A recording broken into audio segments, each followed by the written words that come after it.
નમસ્કાર. ઉમા વિદ્યા સંકુલ આપનું હાર્દિક સ્વાગત કરે છે. આજના ટોપિકમાં આપણે ધોરણ 4 વિષય ગુજરાતી સેમિસ્ટર 1 કાવ્ય 2 ઠંડી તેના વિશે આપણે થોડી વધારે સમજૂતી મેળવશું. અગાઉના વિડીયો બધાએ જોયો હશે, બરાબર ને? તો વિદ્યાર્થી મિત્રો, તેમાં આપણે કાવ્ય સમજ્યા અને તેનું ગાન કર્યું. ચાલો પહેલાં આપણે થોડું રિવિઝન કરી લઈએ. ઠંડી કાવ્યના કવિનું નામ શું હતું? કહો જોઈ. બરાબર, કૃષ્ણ દવે. હવે આપણે કાવ્યમાં જોયું કે ટમેટાને ફ્રીજમાં ઠંડી લાગતી હતી અને સવારનો તડકો ખૂબ જ ગમતો હતો. તેથી તેને વિચાર આવ્યો કે આવું ફ્રીજ કોણે બનાવ્યું કે જેમાં ચારે તરફ બરફ બરફ છે. ત્યાં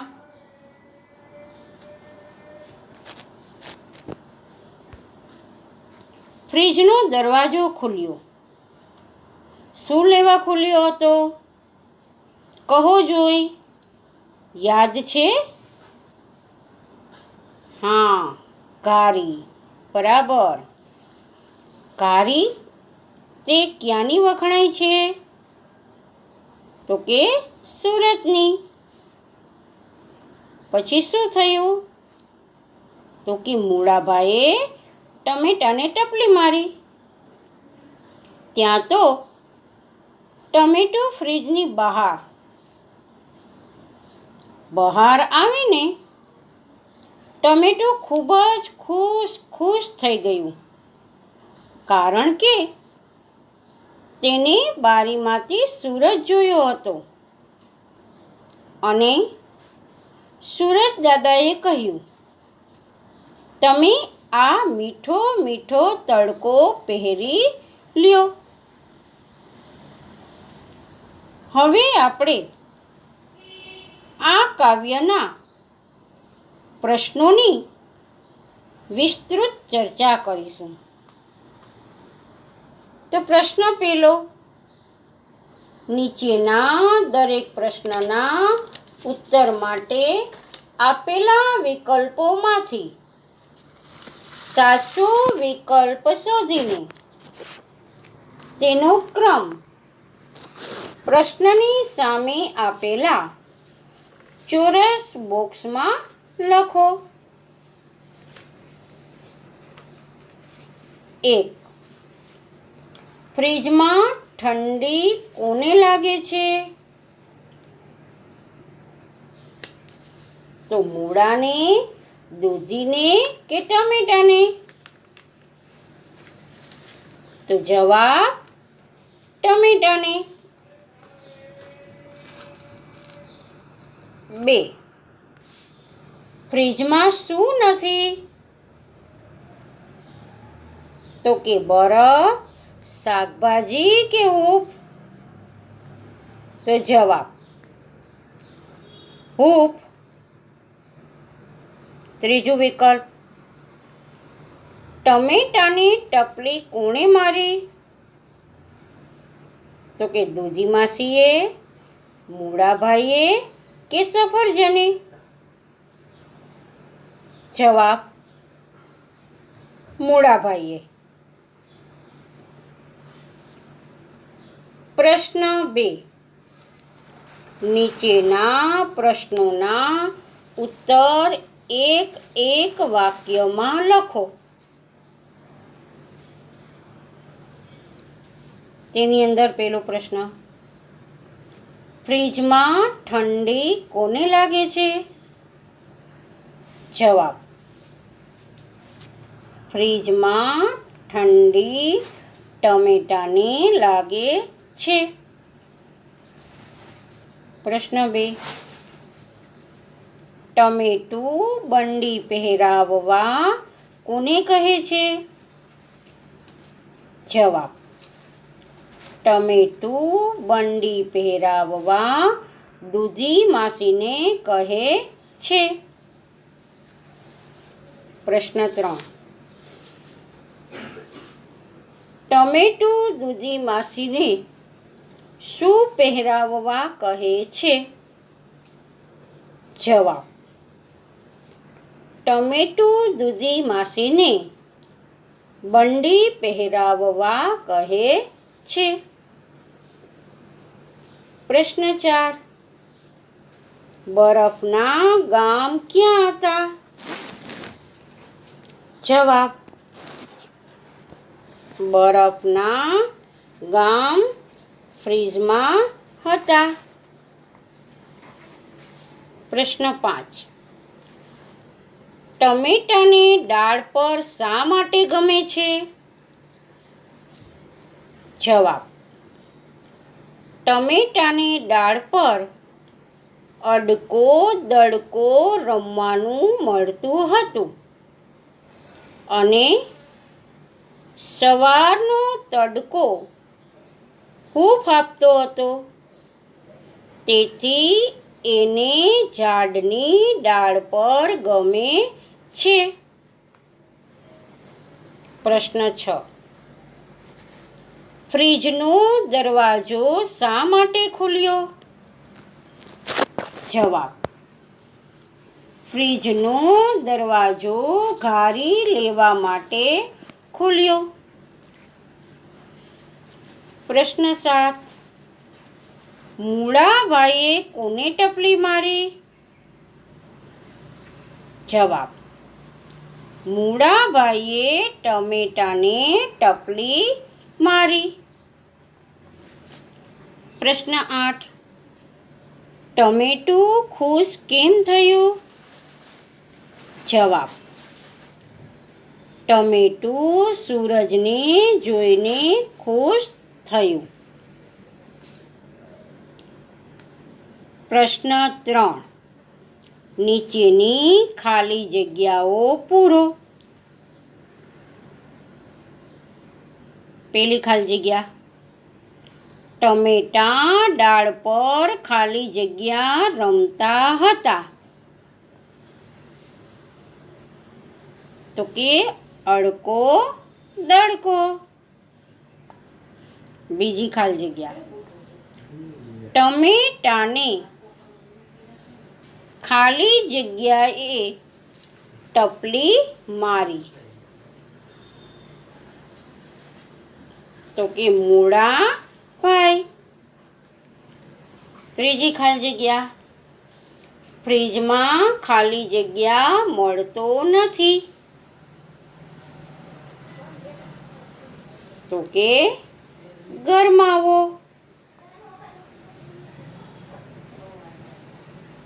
પ્રશ્ન 4. નીચેના વિધાનોમાંથી ખરા વિધાન સામે ખરાની અને ખોટા વિધાન સામે ખોટાની નિશાની કરો.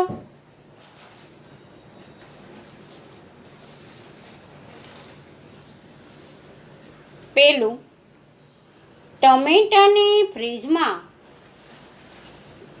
ખૂબ જ ગરમી લાગે છે. ચાલો કેવું વિધાન આવશે?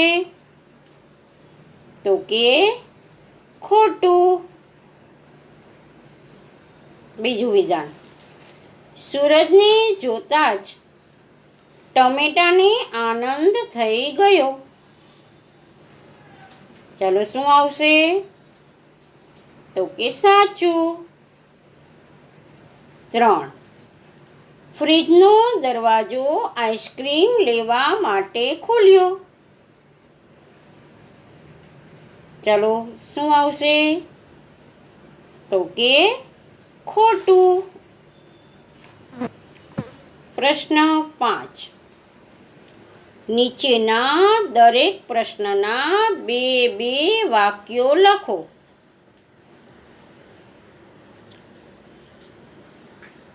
ઉદાહરણ: ફ્રીજ.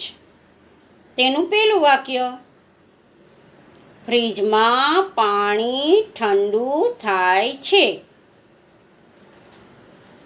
બીજું વાક્ય: ફ્રીજમાં દૂધ, દહીં મુકાય છે. આવા આપને નીચે કેટલાક શબ્દો આપ્યા છે. તો પહેલો શબ્દ છે વાસી. તો તેનું પહેલું વાક્ય, જે શબ્દ છે તેનો વાક્યમાં પ્રયોગ થવો જોઈએ. વાસી ખોરાક ખાશો નહીં. બીજું વાક્ય: વાસી ખોરાક ખાવાથી માંદા પડાય. બીજો શબ્દ છે ઠંડી. તો તેનું પહેલું વાક્ય: શિયાળામાં ઠંડી પડે છે. બીજું વાક્ય: ઠંડીમાં ગરમ કપડાં પહેરાય. ત્રીજો શબ્દ રાજા. પહેલું વાક્ય: રાજા દયાળુ હોય છે. બીજું વાક્ય: રાજા પ્રજાને સુખી કરે છે. ચોથો શબ્દ સૂરજ. તેનું પહેલું વાક્ય: સૂરજ સવારે ઉગે છે. બીજું વાક્ય: સૂરજ આપણને પ્રકાશ આપે છે. પ્રશ્ન 6. નીચે આપેલા બે શબ્દો પરથી એક વાક્ય બનાવો. જેમ કે ઉદાહરણ: ટમેટું અને પંખો. તો બંને શબ્દો છે તેનો ઉપયોગ વાક્યમાં થઈ જવો જોઈએ. તો વાક્ય છે: પંખા નીચે ટેબલ પર ટમેટું પડ્યું છે. તો હવે નીચે પહેલો શબ્દ આપ્યો છે મોબાઈલ અને બોલપેન. તેનું વાક્ય આ પ્રમાણે: મેં તમારો મોબાઈલ નંબર બોલપેનથી લખ્યો. બીજું: દૂધી અને ચોપડી. તો વાક્ય: આ ચોપડીમાં દૂધી વિશેની માહિતી છે. ત્રીજો શબ્દ તડકો અને બરફ. તો વાક્ય: તડકામાં બરફ પીગળી જાય છે. પ્રશ્ન 7. નીચેની કાવ્ય પંક્તિઓ સ્વચ્છ અને સુવાચ્ય અક્ષરે લખો. તો જે વાક્યો આપ્યા છે તે જોઈને આપણે ફરીથી લખવાના છે. પ્રશ્ન 8. નીચેની કાવ્ય પંક્તિઓ પૂર્ણ કરો. તો કઈ રીતે આપણે પંક્તિ આપી છે? આના કરતા, એટલે કે કાવ્ય ત્યાંથી લખવાની શરૂઆત કરવાની અને હૂંફનું નામ ત્યાં સુધીની જે પંક્તિ આવતી હોય ત્યાં પૂરું કરવાનું. આ પ્રમાણે કાવ્ય પંક્તિ પૂર્ણ કરવાની. પ્રશ્ન 9. નીચેના શબ્દોની સાચી જોડણી લખો. તે તમારે તમારી જાતે જ બનાવીને લખવાની છે. પ્રશ્ન 10. નીચેના શબ્દોના સમાનાર્થી શબ્દો લખો. તો પહેલો શબ્દ ઠંડી. તો ઠંડીનું સમાનાર્થી ટાઢ. બીજો શબ્દ ઝટ. તો તેનું સમાનાર્થી જલ્દી, તરત. ત્રીજો સમાનાર્થી હૂંફ. તો તેનો શબ્દ થાય ગરમાવો. ચોથો શબ્દ દરવાજો. તો તેનો સમાનાર્થી શબ્દ બારણું. પાંચમો શબ્દ ખુશી. તો તેનો સમાનાર્થી આનંદ. છઠ્ઠો શબ્દ સૂરજ. તો તેનો સમાનાર્થી રવિ. પ્રશ્ન 11. નીચેના શબ્દોના વિરુદ્ધાર્થી શબ્દો લખો.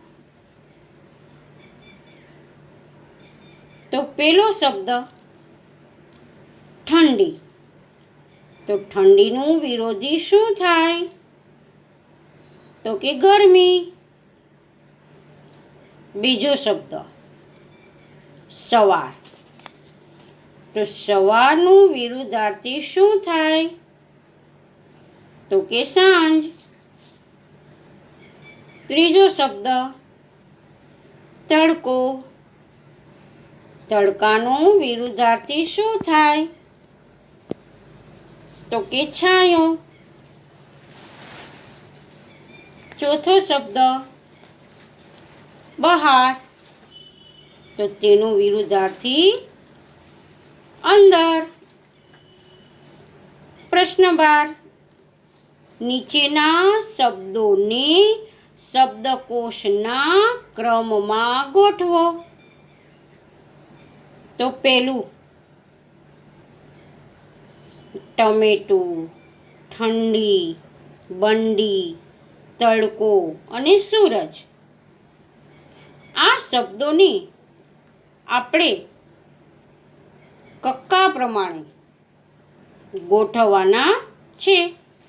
તો પહેલો શબ્દ ટમેટું, ઠંડી, તડકો, બંડી અને સૂરજ. આ પ્રમાણે ગોઠવવા આપણે. હવે બીજું, તેના શબ્દો છે બંડી, બરફ, ગામ અને તડકો. હવે તેને ગોઠવવાના. તો સૌ પ્રથમ ગામ, તડકો, બરફ અને બંડી. આ પ્રમાણે ગોઠવવાના.